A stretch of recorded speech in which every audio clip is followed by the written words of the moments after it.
Welcome back to another episode of Friends from Work.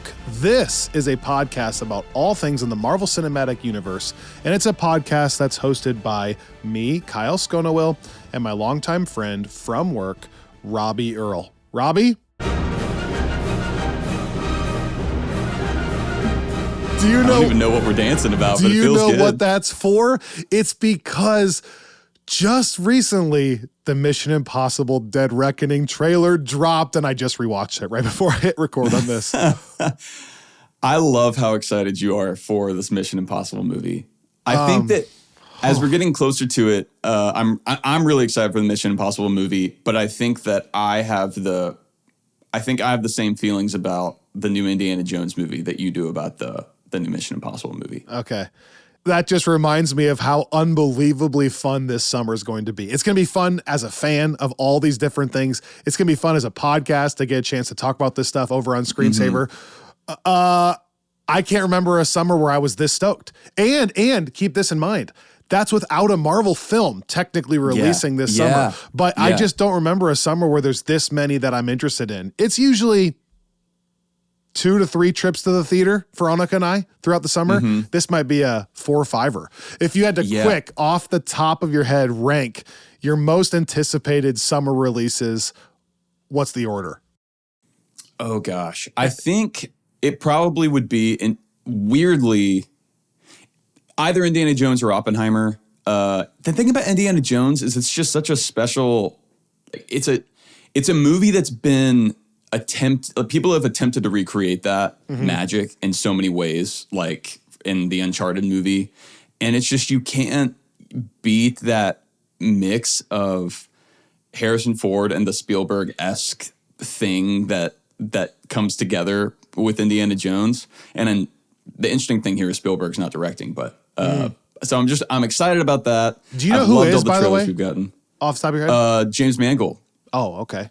Yeah, who folks will know from on the superhero side, Logan, but he also directed like Walk the Line. Okay. Kind of all over the place, but I'm missing some. He's one of those directors that more and more I'm trusting, and so Steven Spielberg came out and said that he didn't think anybody else could make a Mission Impossible. Sorry, he didn't think anybody else could make an Indiana Jones movie. And then he saw the first cut of this, and it proved him wrong. So I'm excited to see what that looks like. After that, though, as sort of a 1B would be Oppenheimer. We've talked about Christopher Nolan. Then I think Mission Impossible for me. Oh, man. Then The Flash. No. Sorry. Then The Flash. And then, yeah, we're probably missing some. Barbie, that new Wes really Anderson excited about film. Barbie too. Asteroid City. Yeah, I'm there. It's crazy. Like this summer is crazy, which is what we're focusing on. But there are even some releases all the way through the rest of the year that we're going to be hitting on Screensaver. Yeah, some stuff that like it's such a weird time because there are so many movies that were delayed or put on the shelf during the COVID period or in the COVID aftermath that are finally like the Timothée Chalamet. I texted you about this yesterday. The Timothée Chalamet Willy Wonka movie that I feel like was greenlit a million years ago. Like I'm pretty sure I saw the first still for that when I was living in France.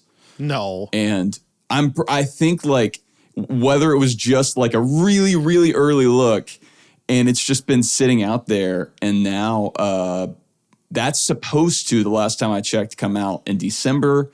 There's a new Taika Waititi film coming out in November. I don't know if you've seen the trailer for this, Next Goal Wins.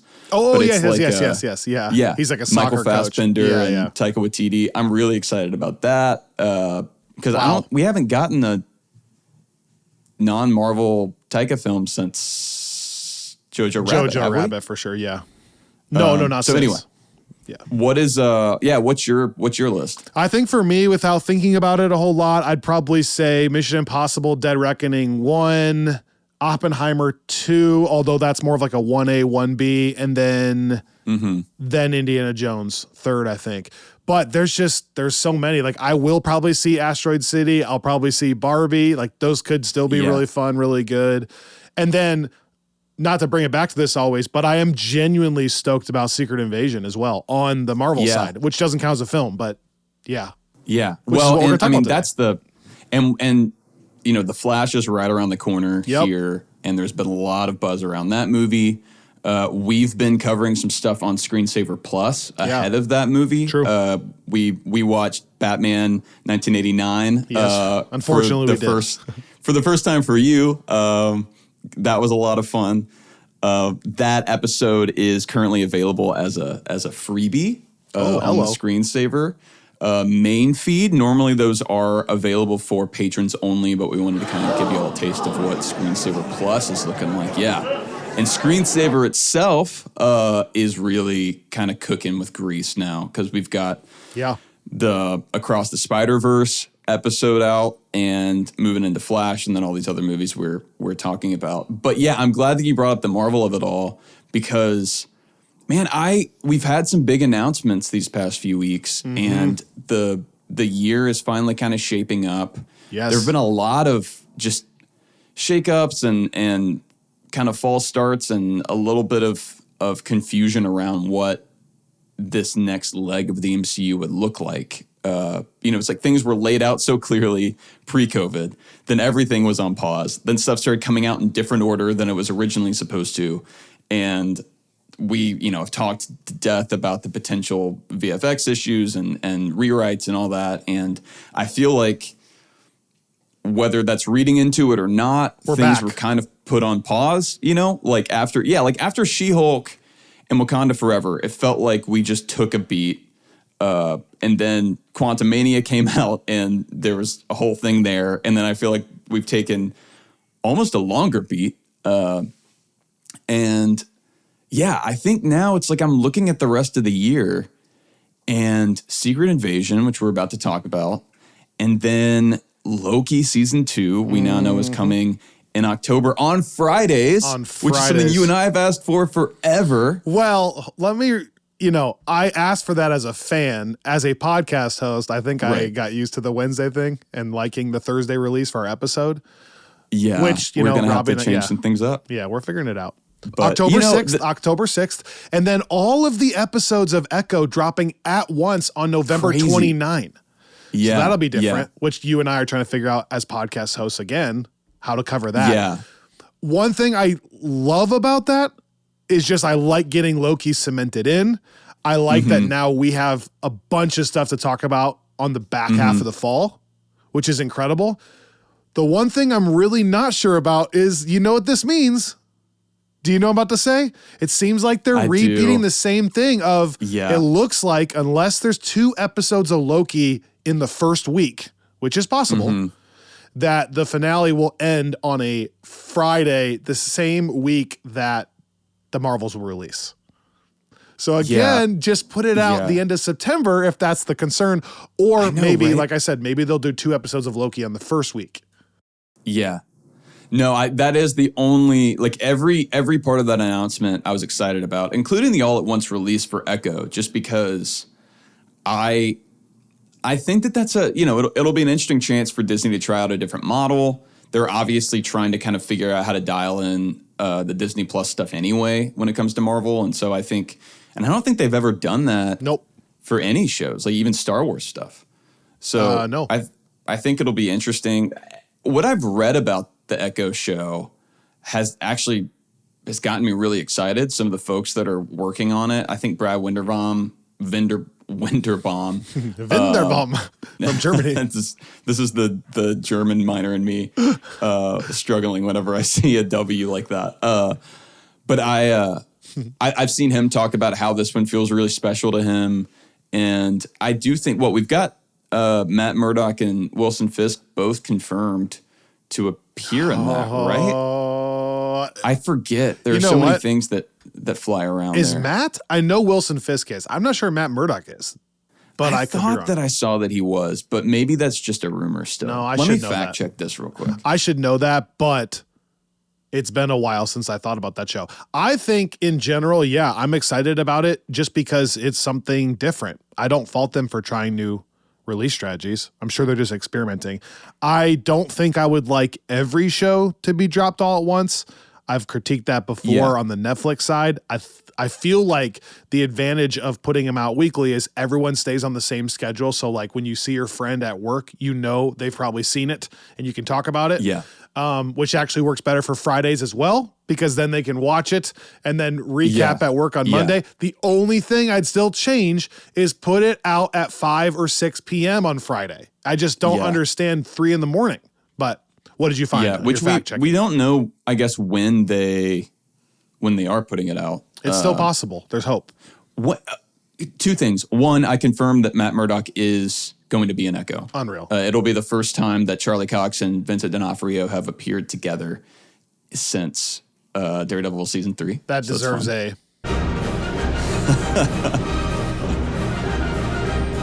Unreal. So that's really fun, and I don't know. I think that's a good one for that, because they're not Echo. A lot of people won't know that. A lot of people won't understand what a show Echo is about, especially if they haven't revisited Hawkeye since it first aired or never saw Hawkeye. So I feel like just having one batch of shows and being able to just tell people, hey, you should check this out, rather than try to get people into it on a week-to-week thing and keep the conversation around it.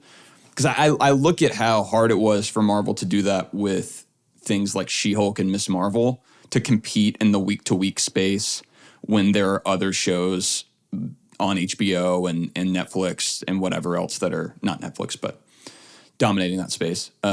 Secondly, do you remember, I'm sure people know this, or I could just look it up. What time did WandaVision and Falcon Winter Soldier episodes drop? Because I know those were on Fridays, but were those like still in the first middle thing of in the the night? morning? Yeah, like 3 a.m. I got it. Because I remember watching the first episode. I have such a vivid memory. I had a friend in the town, and he and I and Candace made like a whole thing of what, like sitting down at like 7 p.m. on Friday night and watching the first 2 episodes of WandaVision. And it was so fun. And that's what I've always kind of been trying to get back. Yep. Not that you and I do not have the privilege of doing that for podcast purposes, but from like a viewer perspective, I would like people to be able to have to not have to cram watches in the middle of a Wednesday, you know? That's the one single downside of the screeners.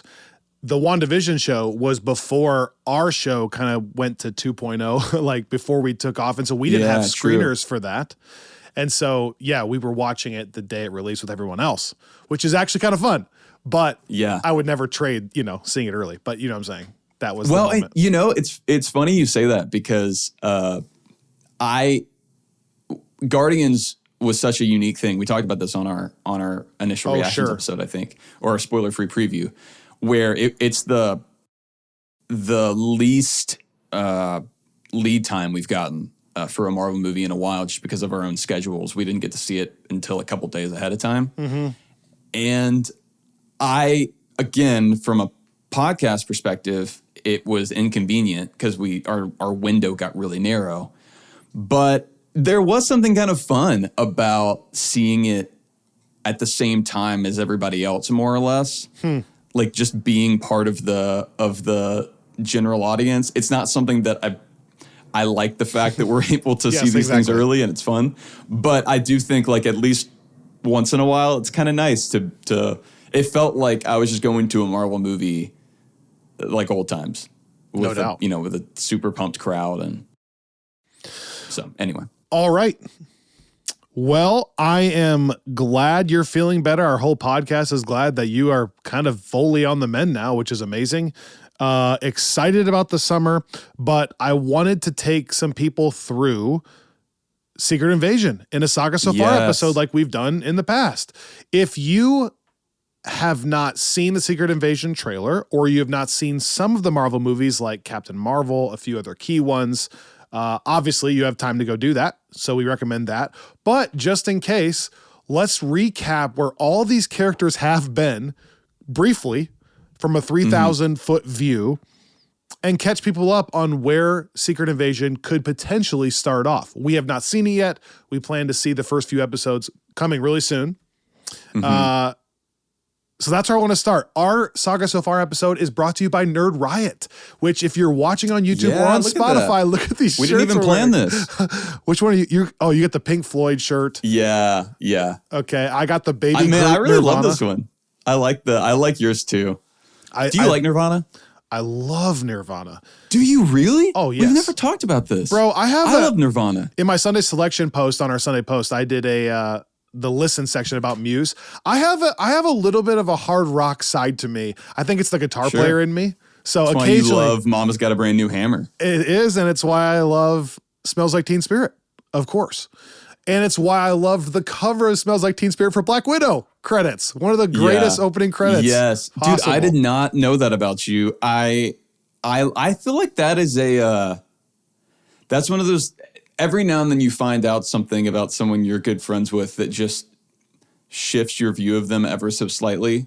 And this is a moment like that for me. In a positive direction? In a positive direction, good. yeah. Candace hates when I listen to Nirvana.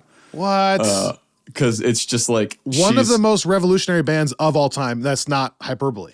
Oh yeah, and I don't think she would contest that. I think she just really does not like listening to Kurt Cobain's voice. Oh come on.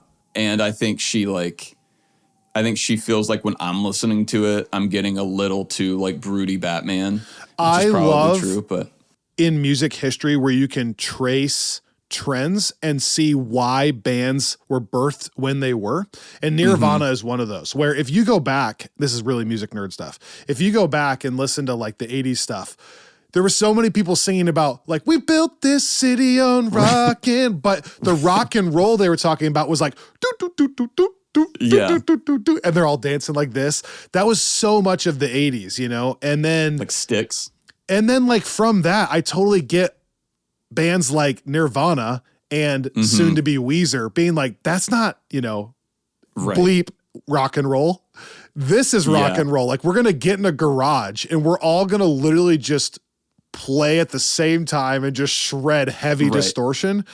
And it makes total sense. And I love that. Like, I love that while that was what was going on, Nirvana starts with stuff like Smells Like Teen Spirit. And it's like, I don't know. I love that stuff. Yeah. Dude, and by the way, I love tracing all those trends. Like then eventually you get to like the introduction of the computer stuff with like EDM. Like remember the early 2000s, like Britney Spears and Kesha. Oh yeah. And it's like everyone got so obsessed with like dubstep in music. Then eventually there was so much of that then it birthed this like pop music era of people playing their instruments again. So then like Daft Punk became popular and Mumford and Sons and the Lumineers. And it was because people were like, I've only been listening to a computer for the last 10 years. So it's just fun to trace. You can see like why it happens. And Well, and I think we might be heading towards another, you and I have talked about this. We don't have time to go into it now, but heading towards another kind of analog push because I feel like we've gotten as AI gets better and better. Yeah, like it's just there's so much talk around that right now in a lot of ways, and I think people are so like even just looking at movie reviews, I think people are kind of tired of spectacles for spectacle's sake. You know, like I think that interesting. We and who knows what that winds up looking like, but I agree. It's fun to trace those things. Anyways, back on track. NerdRiot.shop. Check out shirts like this, which, by the way, I matched my background to match this shirt. See the blue? Wow. I love this. My daughter loves it because there's a baby on it, but also it's very comfortable. It fits great. They have a bunch of new Guardian stuff, which a couple weeks ago, I wore my Star-Lord shirt. And you're now wearing your Pink Floyd shirt. So again, check this out. Work of art, Nirvana, Baby Groot. NerdRiot.shop. Save 15% using our promo code Friends from Work. Yes, this is legit my favorite merch drop of theirs so far, the Guardians one. I'm excited to see what they have coming for stuff later this year. Yep. I think Secret Invasion will be fun. I feel like Loki season 2, they'll have some really fun stuff in store. NerdRiot.shop, promo code Friends from Work, save 15%. Okay, Robbie, let's go all the way back in chronological order to the 1990s. With the release of Captain Marvel, when we first see Nick Fury, Talos, Monica, Captain Marvel, a lot of characters, Carol. So let's go. Yeah. So there are we're going to be talking about several movies here, and they involve a lot of characters. We're going to be keeping it really focused on kind of the intelligence side of the MCU, like the political. Yes. Good point. Not just intrigue, but a little bit of espionage, just a little bit of kind of ground level mechanics. Totally shifting gears off our Guardians cosmic stuff. Yes. We are going the full 180. Yeah, which I love, because this is something where we were talking about this not that long ago. I can't remember why, but people were asking I think it was a mailbag episode, where people were asking what's a kind of project that I've been craving. And I think I said something kind of in that Winter Soldier genre. And more and more, even though this involves aliens, it's looking like that, which I love. So yeah, starting way back in Captain Marvel, we are introduced to Nick Fury, who at that time is a SHIELD agent, a high-up SHIELD agent, but still just an agent. He's working with a young Phil Coulson. Rest in peace. And he's working under a director that is played by Ben Mendelsohn, who also is later impersonated by Talos. Also Ben Mendelsohn, so kind of confusing. But do you remember when we first started this podcast and Coulson was the original Dark World, where we had to get Coulson in all the time? So oh man, we're back. Yeah, thank you. Yeah, we're back. So what's important there is this is the first time that Nick Fury comes into contact with anything kind of otherworldly or beyond his understanding. He sees a scroll for the first time whenever he is kind of tricked by one impersonating Coulson. It dies. He sees that transformation. They examine the body. It starts introducing him to just the concept of extraterrestrial life. Then he meets Carol Danvers. They become friends. They go on kind of a whole adventure. Carol has a real discovering herself moment. And Carol leaves Earth with Fury now realizing that Earth is a lot more vulnerable than he thought. He doesn't just have to protect against foreign terrorists or any kind of international struggles, but he also has to protect against kind of interplanetary warfare potentially. And so pause right there. Yeah. Because important relationships are obviously built. That's a huge takeaway. That yes, yeah. Nick Fury's relationship with Talos is forged here, but also his relationship with Carol, which both of those things become very important, even with regards to Secret Invasion later on, especially in regards to Endgame and the things that happen there. No, I'm glad you brought that up. Maybe talk about for a moment who Talos is and what that relationship looks like. Good point. So Talos is a shape-shifting alien from a race called the Skrulls, okay, who at the beginning of this film, we are led to believe are the bad guys. That Carol Danvers, who is supposed to be a Kree, which she's not, but we think she's a Kree, is trying to stop and end this war against the Skrulls, who are evil people. Turns out, in a total 180, rug pulled out from under us, that Carol is a human. The Skrulls are actually the ones being abused, and it's almost genocide. They're being wiped off the face of the galaxy, and they don't have a home planet anymore, and they need help finding a new home planet, which is where Carol comes into play. But Nick Fury figures that all out as well. The second thing I was going to say is not only are those relationships forged, but I think this is the beginning for Nick, obviously, of his eyes being open to just the expanse of what is going on in the galaxy. Not only, as he says, is Earth hopelessly outmatched in technology and things like that. Hilariously, thank you. But yeah, he's now decided, like, okay, he needs to put together a team of people that could stand up against people like an evil Captain Marvel. Like, he sees how strong she is. What do we do if something like that is as strong as her, but bad? His eyes are being opened. Those are the two things that are massive from this film.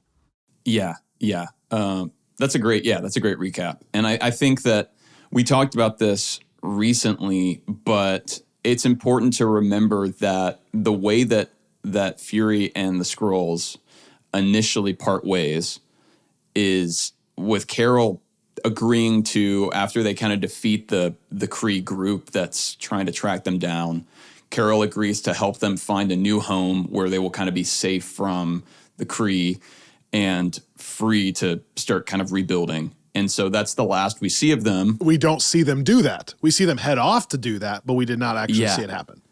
And we never see them or Carol again until way later. So we'll talk about that in a little bit. But one of my favorite moments from Captain Marvel still is the very end when we see Nick deciding that he needs to create this team, like you were saying. 100%. And he is looking at a photo of Carol, and he's realizing that he needs to find a way to replace Carol, which I also love because one of the big conversations has been, we have this really strong, almost kind of Superman-esque hero in the background. Why do we need the Avengers?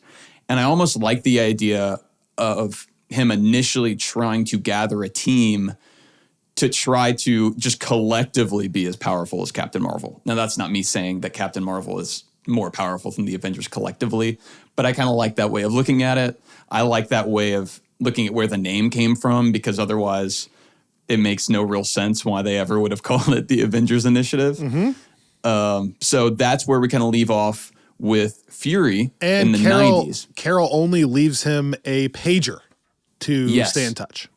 Yeah, which apparently he chooses not to use for a very long time. But I also think you're meant to see that he's not supposed to blow up her phone. It's only for absolute emergencies. So, and she does say that. Yep.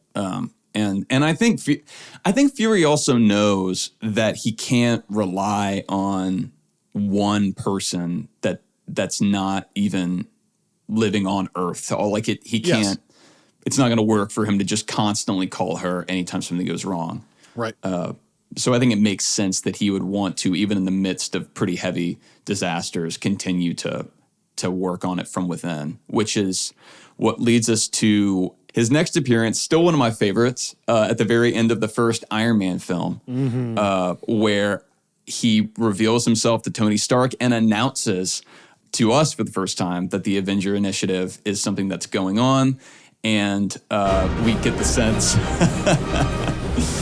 Just one of the best post-credit scene written by Brian Michael Bendis, which is really fun. Oh, wow. So that's the first time we hear about it. First time we're introduced to Nick Fury in release order. And it's just a couple seconds.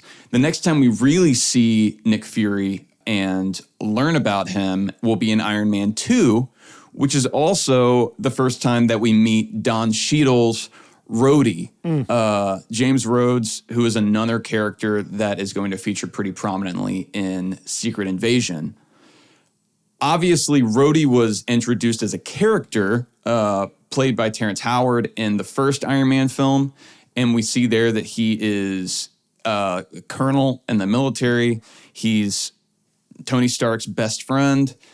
He kind of helps Tony as Tony's, he rescues Tony when he first goes into the cave, and he is kind of a sounding board as he's working on the armor. But he doesn't really start playing a pivotal role until Iron Man 2, which is when he's recast. And this is the film where Rhodey first dons the War Machine armor after Tony is kind of spinning out and he feels like he's not responsible enough to handle it. So on the one side of that movie, which has like 5 different plots going at any given time, we have I still love it. We have Rhodey figuring out what it would look like for him to have his own kind of Iron Man suit and what it would look like for that to be sanctioned and maybe working in tandem with the US government, which will be important. And on the other hand, we have Tony trying to figure out how to both save his life and fight this kind of, demon from his father's past, which is turning into the villain Whiplash. And on that side, we have Nick Fury showing up again, who starts to tell us more about what S.H.I.E.L.D. has looked like in the years since we last saw him in Captain Marvel. S.H.I.E.L.D. has grown. He is now the director. And conversely, Rhodey is also advancing in his career. So as S.H.I.E.L.D. is growing, Rhodey is kind of going from Tony's friend, just like a military pilot, to general and working his way up, et cetera. Yeah, and becoming kind of the military's weapons expert, I think we find out in that hearing. We learned that Fury knew Tony's father and that they had worked together, which kind of makes sense timeline-wise. And so he tells Tony a lot that Tony doesn't know about his dad, and that's kind of the first time that that Fury and Tony start to have a relationship, although I wouldn't say that they're friends. That film. Let me pause and zoom out because we're getting into the weeds here. I'm going to take us back and basically say Nick is putting together a team. And while Nick is putting together a team, S.H.I.E.L.D. is growing in prominence, in strength, etc. Because we also see him in Captain America briefly, recruit Captain America. We see S.H.I.E.L.D. in Thor, recruit Thor. So he is taking that relationship that he had, that idea that he had, and he's building a team. Yeah, good point. It's because I feel like we're talking about Tony's dad. Like I'm like, okay, let's back up here. But I'm explaining how integrated Fury has been in all of these characters' lives. He is integral to the plot. Yes. And so all of this culminates in the first Avengers film. One of the first characters that we see there is Nick Fury, and basically the only thing we need to know here is he is the one that literally now calls everybody in, including Bruce Banner. And gets them all kind of ready after some, familial struggles to take on Loki and the invasion. And it's really close at the very end. And Fury is kind of fighting against this World Security Council that we find out is kind of overseeing S.H.I.E.L.D. Every world knows it. Let's go! And convinces them, kind of forces them to let him use the Avengers instead of nuking New York City, which turns out to be a good decision. Yes. I always learned as a kid, make bad decisions, bad things happen. That was a bad decision right there. That's the moment where I'm like, he really, if we're looking at this, chronologically and reading back into it with Captain Marvel, he was really trusting in the Avengers' ability there to keep that nuke from hitting, to not call Captain Marvel in those final moments. But well, at that point it was too late. But yes, that's fair. I don't know though, light speed. So that film ends with the Avengers kind of now as a standing entity that will be called back as necessary, And yeah, S.H.I.E.L.D. is kind of at the height of its power, I would say, at the end of the first Avengers film. Mm-hmm. Let's get into more of this after a quick word from these sponsors.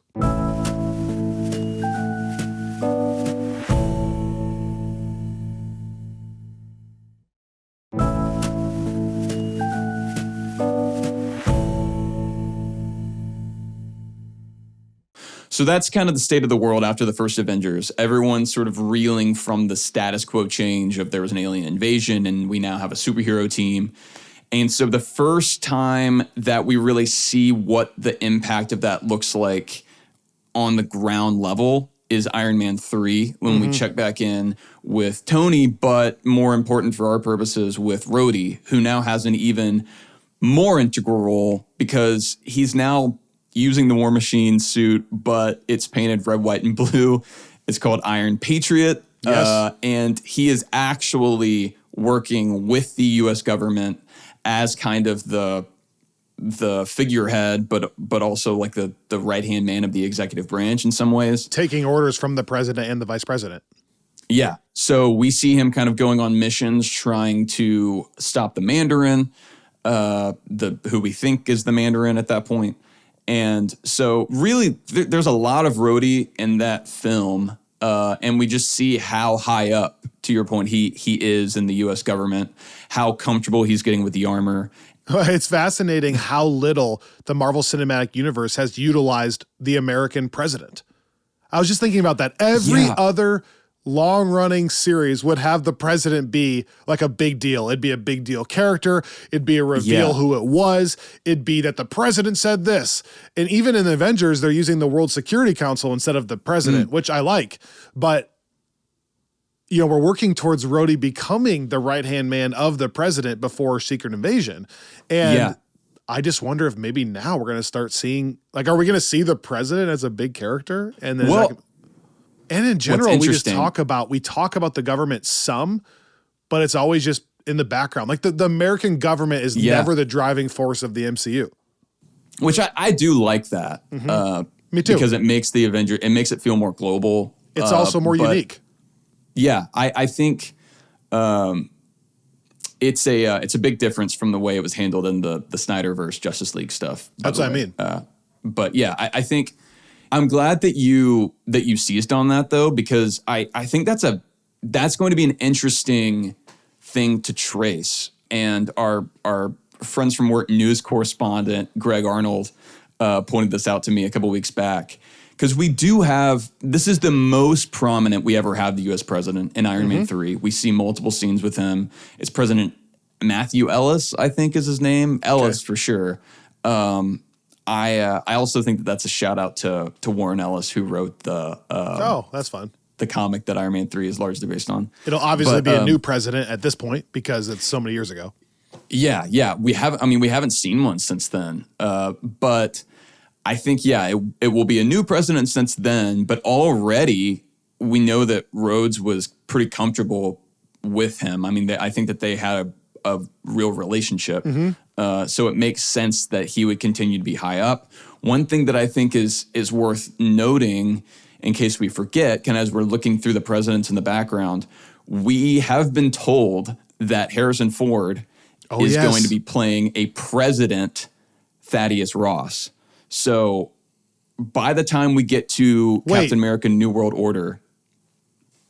I'm such a bobo. I just said all that about the president, but that's confirmed, right? I knew that.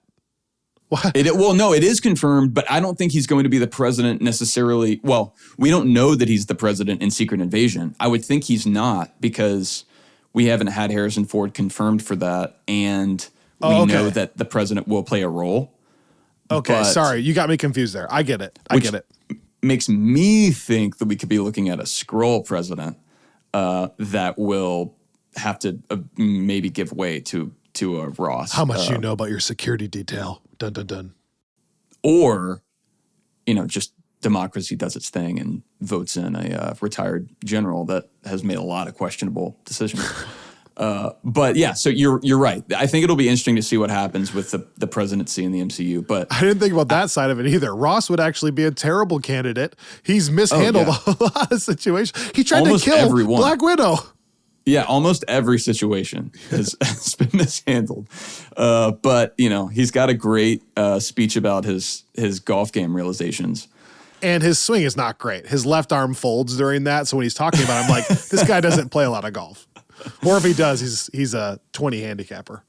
Yeah, fair. But that was a good, it sounds like we got golf sidetracked. Analysis. But I do think that the political stuff, that's what I'm excited to trace here through both this and New World Order and Thunderbolt, some other projects we have coming. So I think that's all good to keep in mind. But after Iron Man 3, we leave Rhodey. I don't think we find this out in that movie, but the next time we see him will be in Age of Ultron, when he's back and just the War Machine mode, not Iron Patriot, but still kind of same suit. Put that on the shelf for a second. And Winter Soldier, prior to Age of Ultron, that's the next time we see Nick Fury. Probably outside of Captain Marvel, the second most important film for Secret Invasion, I would say. Yes. Yeah. I think if you're going to watch two things prior to Secret Invasion, I would watch Captain Marvel and Winter Soldier. Because Nick Fury has now reached the height of his powers. He has grown S.H.I.E.L.D. to a level where it's like a world power in and of itself. They have military, etc. What is happening? It's getting so dark. Look at your camera. Yeah, they just got super cloudy outside. Robbie's disappearing on me. He's dusting away. Sorry about that. But he's reached his full powers. Yeah. And basically that all gets torn down. And I say that because this is kind of the end of Nick Fury as we know him, which is a perfect setup for Secret Invasion, because Nick has all this might, all this tech, and he loses it all because of an infiltration into S.H.I.E.L.D.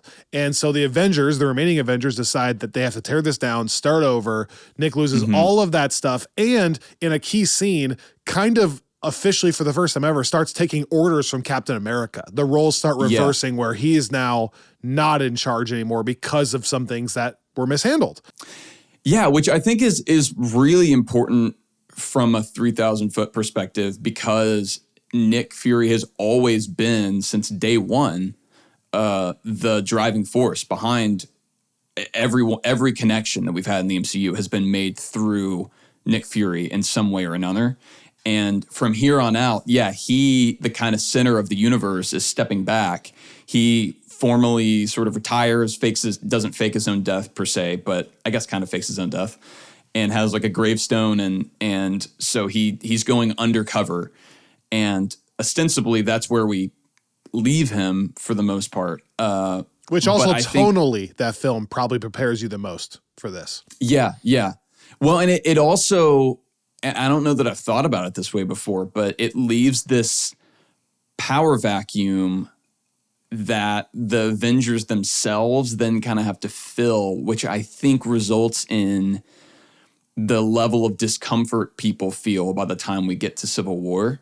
Because the Avengers prior to Winter Soldier, good point, were kind of still under the umbrella of S.H.I.E.L.D. And it was truly only an emergency response team. It was like they go their separate ways. They're not like S.H.I.E.L.D. as far as agents constantly working.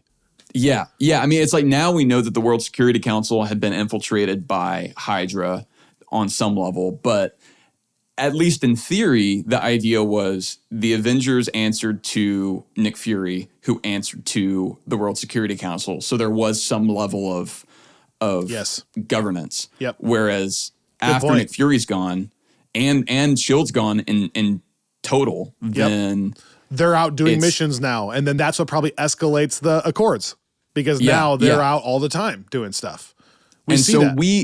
We briefly see Nick Fury again in Age of Ultron trying to play the role now of almost motivator, kind of fatherly advisor. Inspirational speaker. Yeah. And I struggle a little bit with that just because it comes so soon after Winter Soldier. I love the scenes we get with Fury in Age of Ultron. Outwit the Platinum Bastard. It does. Anyway, it sort of makes it unclear exactly how underground he is at that point. But that is actually definitively the last time that we will see him until basically the end of, literally the end of Infinity War. So the end of the Infinity Saga. And what happens in the meantime is you see people try to kind of fill that power vacuum. Like we're saying, the Sokovia Accords, we see Ross resurface as kind of a potential governmental liaison with the Avengers. We see the introduction of Agent Ross, different Ross, Everett Ross, played by Martin Freeman in Civil War, who is a CIA agent that is also becoming involved with kind of the enhanced side of things politically. We see him again in Black Panther. We see him most recently in Wakanda Forever, where he's still kind of operating as an expert. I say all that because he's going to be showing up in Secret Invasion as well.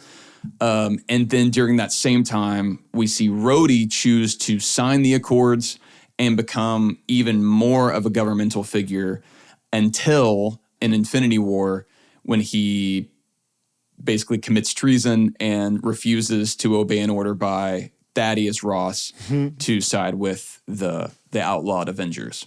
Another bad decision by Ross, by the way. Yes. Yeah. Nick Fury then is dusted away when Thanos snaps everyone out of existence, or half of the galaxy out of existence. I think he's the only one in regards to Secret Invasion that is dusted that we know of. We don't know if Talos was, but yeah, and I don't think we know if Everett Ross was either. I feel like they would have made mention of that in Wakanda Forever, but maybe not. Anyways, he gets dusted away. Captain Marvel helps the Avengers bring them all back at the end of Endgame. Yes, I just fast forwarded through 2 incredible films and 6 hours of content. As does Rhodey. And he plays a pivotal role there. Yeah, good point. But here's my point. I'm trying to get to the point where are they all at? Yeah, by the end of the Infinity Saga proper, if you see it ending with Endgame, Rhodey has now been more involved on the Avengers level than ever before. Like we see him in that core team that does bring back the Infinity Stones and defeat Thanos. We should also mention that during that time that we kind of glazed over in Civil War, Rhodey is a casualty of that fight, and that he becomes paralyzed from the waist down. That has not had a huge impact because Tony was able to build him leg braces that basically allow him to walk, and so we've seen him walk a good bit since then. But we leave him there in terms of his kind of superheroing But I think for our purposes here, the last appearance we had of Rhodey that will maybe be more telling was in the Falcon and the Winter Soldier series, where we kind of see him briefly talking with Sam about taking over the role of Captain America. They have a conversation kind of about the state of the world. But again, it feels like he's advanced there. Even his demeanor, he carries himself more as like a higher up government person than War Machine. Yeah. Well, and even just the way, the conversation that we see him having with Sam, it shows kind of a political perspective. And so I think that sets it up nicely for his next appearance here to be more in that vein. Because I actually don't know if we're ever going to see him suit up. I mean, I assume, I don't know, who knows? But that takes Rhodey all the way up. Yeah, that takes Rhodey up to Secret Invasion. Yeah. And so then the very next project in our watch order after Falcon and Winter Soldier is Spider-Man Far From Home, which we just covered both of these recently in our Phase 4 rewatch, by the way, if you want to go back and listen more in full. But Spider-Man Far From Home is an interesting one here because we have a whole movie with Nick Fury, except we find out at the very end that the Nick Fury that has been helping Spider-Man face the Mysterio threat is not actually Nick Fury. We find out that this is Talos, going all the way back to Captain Marvel. That was the leader of the Skrulls that we haven't seen since he departed with Carol.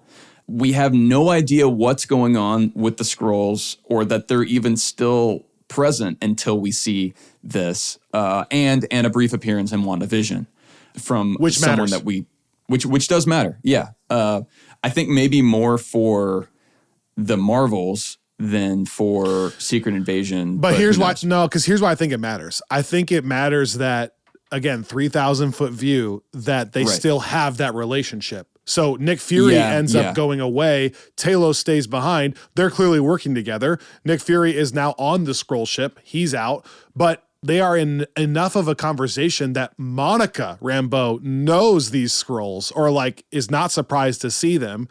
Yeah. Which, she works into the Marvels more, but just the Skrulls are on Earth and some are trying to help. Yeah. Well, and I say that not dismissively because I think it was Sam Jackson. I think it was Sam Jackson said recently in an interview that the events of Secret Invasion set up the events of the Marvels, in which he will also appear. So I think that those are going to be very connected, which makes sense. But yeah, so we find out Skrulls are still around and Nick Fury is actually, in space with the Skrulls doing something. I think we now know from things that have been released in interviews and press releases by Marvel that the Skrulls are still on a journey trying to find a home base, that the promise that Captain Marvel made has not necessarily been fulfilled. Yep. Which could explain maybe some discontent within that group.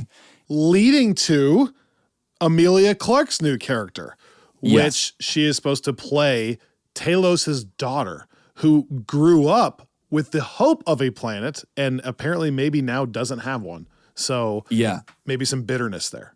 So in summary, let me just do this. Rhodey has gone from Iron Man's sidekick to right hand to the president. Nick Fury built a team after seeing that the galaxy was bigger than he thought it was. He assembled the Avengers. They did some stuff. He lost his power at S.H.I.E.L.D. S.H.I.E.L.D. fell apart. He had to kind of go into hiding, making occasional appearances here and there, and then ultimately switching with Talos and hopping on the Skrull ship and headed out to space to do something else. Secret Invasion is going to call him back to Earth for some reason. We don't know yet. Talos shows up on Earth as quote-unquote the bad guy, only to find out that he's not a bad guy, and Nick Fury is going to try to help him. He leaves with that, but somewhere in there comes back to Earth and is impersonating Nick Fury to help Nick Fury cover his butt while he's gone. But that relationship is cordial, and there are other Skrulls on Earth where the relationship is healthy and cordial, but we're now seeing that not all Skrulls are having a altruistic motive here on Earth. So that's where Talos is at. Martin Freeman's character was a CIA agent for America in Black Panther. he has just been helping out in the government, but we saw in Wakanda Forever that he is also elevating his role over and over again, although he gets in trouble with Val in the middle of Wakanda Forever, but that gets redeemed when you find out that he is actually in the right on that. Yeah. He is broken. I mean, I think he's in custody until the Dora Milaje break him out. So good he point. is, I think we're going to find him on the run in some That's a sense. good point. He's not all good because he's all good with Wakanda, but he might not be with America. Yeah. So yeah, I don't know if he's in Wakanda, where he's going to be, but I think the other kind of final thing there, the glimpses that we've gotten through Falcon Winter Soldier, Far From Home a bit, Wakanda Forever, we see the post-snap world kind of now coming back together and getting things in some order, figuring out what it looks like to reassemble. Governments are figuring out how to redraw borders. We're talking about weapons of mass destruction from vibranium, and just now that we know that all these things exist, how do they do it? There's some clear tension between these governments, and so I'm curious to see how that looks. Because the whole purpose of Secret Invasion in the comics is to really turn different people against each other and therefore weaken Earth. And so you have to wonder, like, we have Olivia Colman playing, I think, kind of a MI6 high up British intelligence director. Like Mom from Bond.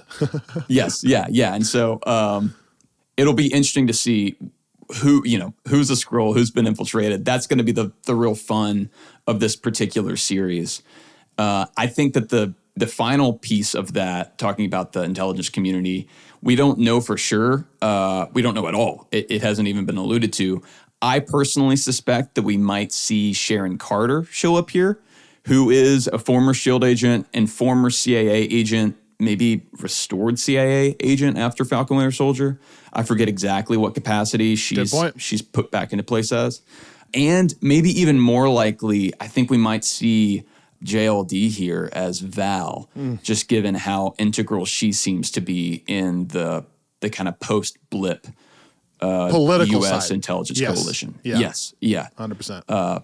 I think that about covers us. Here's what I want to say to close, and this is very important.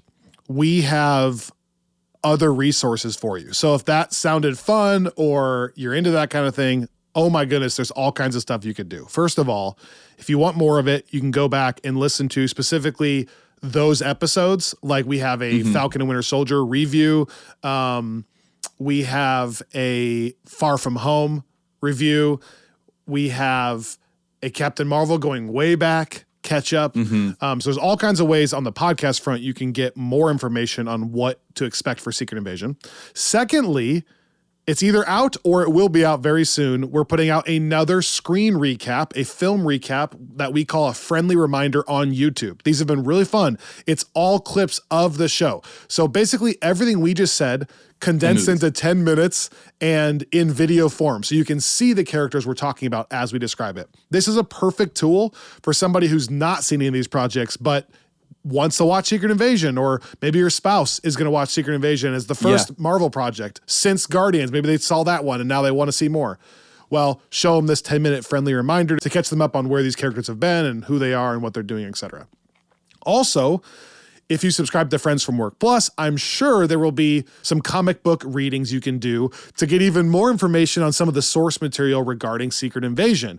And by the way, I just gotta say, if you're doing that, you should obviously be buying those comic books at organicpricebooks.com because they are the cheapest option. They are incredibly well shipped, clean, new, fresh, like a fresh car smell when you get it. And you can save a little bit of money by using our referral link in these show notes and using our promo code Friends from Work. So truly, if you're going to be reading these comics, which you could probably recommend a couple, I think go to organicpricebooks.com because you're going to save money and you're going to get a good product. It's a win-win-win-win. Yeah. This is one of the rare Marvel projects that has a straight up comic analog. Yeah. And so this is a more than normal. Like for Guardians, I wouldn't say that there are necessarily comics that are essential at all. And for most projects, but this is one where, if you want to read some comics, this is a one, Secret Invasion's a fun event, and it is a great collection to buy from Organic Press Books. We are planning to do, hopefully, a spoiler-free preview of the first few episodes if we get to see them early. So be on the lookout for that coming really soon. And then, like we said, not only on Friends from Work, but subscribe to our podcast called Screensaver. Robbie and I, same thing, but covering other projects that are coming out this summer. So many ways you can get involved, so much stuff going on. We'll be right back here on Friends from Work talking more Secret Invasion soon here on Friends from Work.